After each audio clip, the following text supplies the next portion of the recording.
Hey, what's going on, everybody? It's me again, Golden Blue Dude, back with another video just for you. If you're a college football or a college basketball fan, please hit the like and subscribe button because that's all we do here. We also have a Patreon page, a lot of stuff going into that. We're going to have live shows for the Patreon, and we let our Patreons pick out some topics for the videos that I produce here. Check out goldenbluedude.com. It's a great website that Joey designed, and right now we have 7 writers. Well, I think we actually have 8. We added one more, but we're always looking for more. And our merchandise store. I really like this merchandise store. It's a wide selection, and you can also support Golden Blue Dude through PayPal. Right now, every single donation is going to go towards getting me a P.O. box so that you can send a mini helmet to represent your team so it can be in my background every single week forever. I'll leave the links to all that in the description of this video. But now for the video at hand. Conference realignment not done by a long shot. What's really stirred this back up for me were the comments by Mike Gundy, the coach for Oklahoma State, saying that from what he heard, from what he can tell, the Big 12 will most likely have 14 teams within the next 5 years. That got me to thinking. And who else is looking to expand? Well, I think the SEC is good. They grabbed Texas and Oklahoma. I think the Big Ten is good for now. Pac-12 is just treading water. They need help. They need to expand, but they haven't expressed any interest in expanding. ACC. I think the ACC is going to try to lock down Notre Dame. And yes, the ACC is interested in West Virginia, and West Virginia is interested in the ACC. But there's a few criteria that West Virginia has to meet that they are actively meeting right now before they get the formal invitation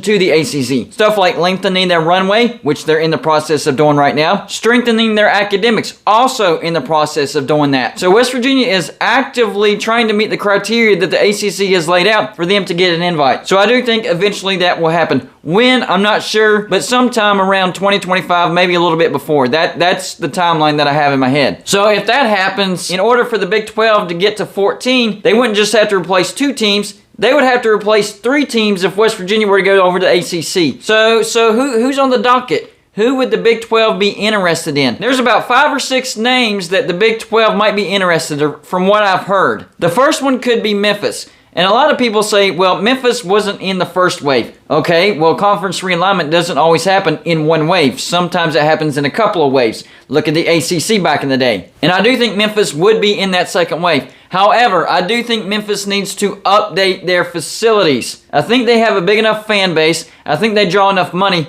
But man, their facilities need to be updated. I think they're fine at basketball, but football is the moneymaker, and the Liberty Bowl is a dump right now. You need to upgrade the Liberty Bowl. I don't care if you renovate the current Liberty Bowl or if you build a whole new stadium for Memphis.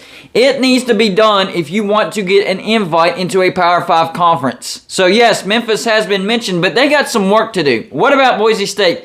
Kind of in the same boat. I don't think they draw quite as much money as Memphis. I'd have to check that again. It may be similar. But Boise State, man, their stadium needs some help as well. It's low capacity. It's a little outdated. I mean, the blue turf, that's a nice novelty item, I guess. The stadium itself needs help. Now, Boise State, they've been building their brand for over the past 20 years. Immediately, what pops into your head? The Fiesta Bowl win over Oklahoma. Ever since then, they've been winning the Mountain West, being competitive, having 10-win seasons, winning some bowls, building their brand. So Boise State does have a strong enough brand to be considered for the Big 12, but I'd say it needs a little bit of work, and definitely their football stadium 100% needs some work. Not sure about their actual facilities like player locker rooms, coaches' facilities, rehab, recovery, all that stuff, but stadium for sure needs some help. Now for these other names, you're actually going to have to go into some other Power 5 conferences. One of the names is Nebraska out of the Big 10. Now this one is a stretch. They're already in a great conference. They've already left the Big 12. So what are the chances of Nebraska leaving a great conference like the Big 10 and going back to the conference that they left in the Big 12?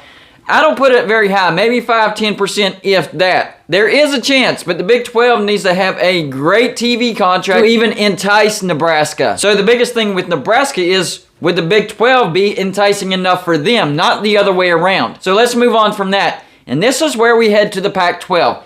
The Pac-12 is in danger of being picked apart. That's my opinion. The first name that pops in my head, Colorado. They might be regretting joining the Pac-12. They haven't made nearly as much money, and the Pac-12 is not a great brand right now. Why not join the Big 12? Probably make some more money. Don't know the actual numbers on that, but the new Big 12 contract is supposed to be decent, especially if they add more teams, be more attractive to the TV market. That TV deal could actually be one of the best in the future. And I know Colorado's kind of in the same boat as Nebraska. They left the Big 12, joined the Pac-12, and they would be coming back to the Big 12. But it's definitely not the same situation because the Pac-12 is a far lesser conference than the Big Ten. No offense to my Pac-12 subscribers, but y'all know this. This is the truth right now. I mean, how long has it been since the Pac-12 has even been to the playoffs? And then there's two other names that's very interesting. Arizona and Arizona State. I think this would be a great addition to the Big 12. I don't think it would be too far west. I mean, you're already bringing in BYU, and you're still stretching your footprint a little more west. I think that's a great idea. I think Arizona State,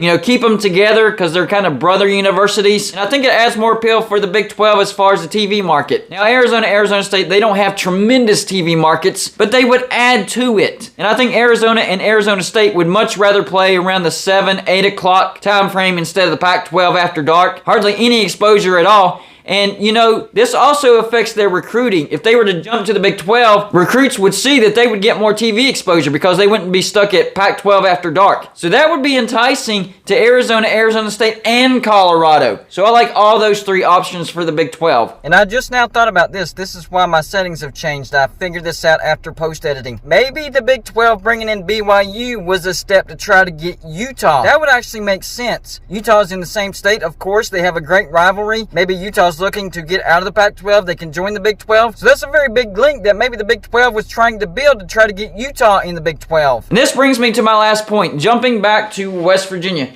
Could this actually turn into a bidding war for West Virginia? I know you're laughing right now. I can hear you. I know you're laughing. But it could turn into a real thing. Because let me tell you something, the ACC and West Virginia have been talking, and West Virginia is actively trying to meet the criteria that the ACC has laid out for them to get an actual invite. Now, once they meet that criteria, the Big 12 is probably going to counter-offer. And with them trying to expand, it would be easier to try to add just 2 more teams instead of 3 more teams. So yeah, it absolutely could turn into a bidding war. I'm not talking about something outrageous like for an Oklahoma or a Texas, but it could be interesting. And West Virginia would have a decision to make.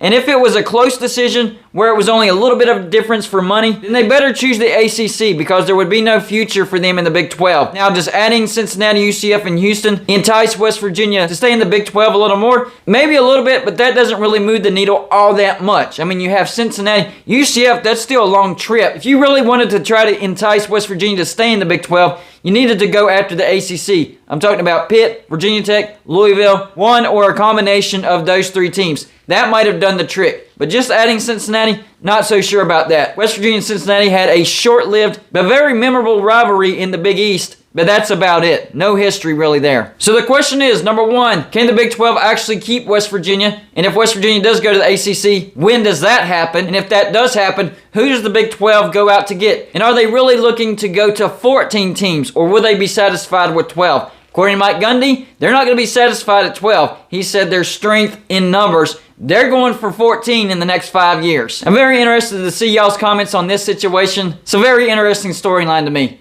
That's all I got for you for this show. Like and subscribe if you haven't already, and I'll see you on my next show.